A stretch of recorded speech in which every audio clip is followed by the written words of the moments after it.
Hello students, स्वागत है आपका हमारे यूट्यूब चैनल पे।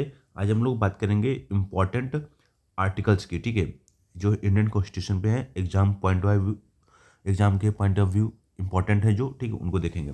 तो जो पहला है ना, ठीक है, जो यूनियन एंड सिटीजनशिप के अंतर्गत आता है, पहला आर्टिकल है article 1, name and territory of India. काफ़ी ज़्यादा पेपर में पूछा जाता है आपका।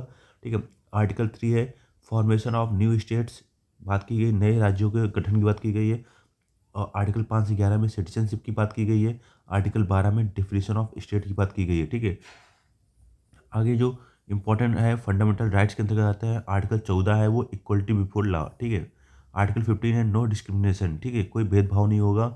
Article 60 equality in public employment. Article 17 abolition of untouchability. Article 19 six freedoms की बात की गई है। आर्टिकल 21 में right to life and personal liability बात की गई है। और इम्पॉर्टेंट है ये right to constitutional remedies article 32 में। ठीक है, डायरेक्टिव प्रिंसिपल बात करेंगे, इंपॉर्टेंट कौन से हैं, ये पार्ट 4 में दिया गया है।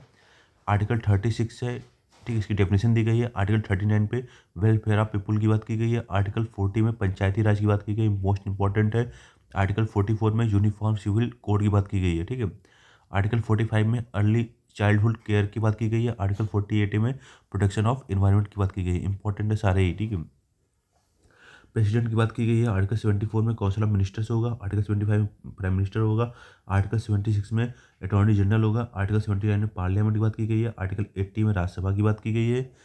और आर्टिकल 81 में लोकसभा की बात की गई है। आर्टिकल 83 में टर्म ऑफ पार्लियामेंट। ठीक है, अब जुडिशरी की बात करेंगे, इंपॉर्टेंट आर्टिकल्स कौन से हैं। आर्टिकल 124 में सुप्रीम कोर्ट की बात की गई है। आर्टिकल 126 में स्पेशल लीव पिटिशन की बात की गई है। आर्टिकल 141 में सुप्रीम कोर्ट जजमेंट बाइंडिंग, ठीक है, ऑन अनदर कोर्ट। तो आर्टिकल 226 में हाई कोर्ट रिट्स की बात की गई। ठीक है, आर्टिकल 368 के अंतर्गत संविधान में संशोधन किया जा सकता है, अमेंडमेंट ऑफ कॉन्स्टिट्यूशन।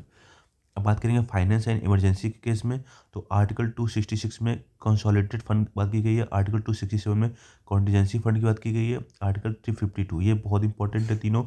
आर्टिकल 352 में नेशनल इमरजेंसी की बात की गई है। आर्टिकल 356 में प्रेसिडेंट रूल की बात की गई है। आर्टिकल 360 में फाइनेंशियल इमरजेंसी की बात की गई है।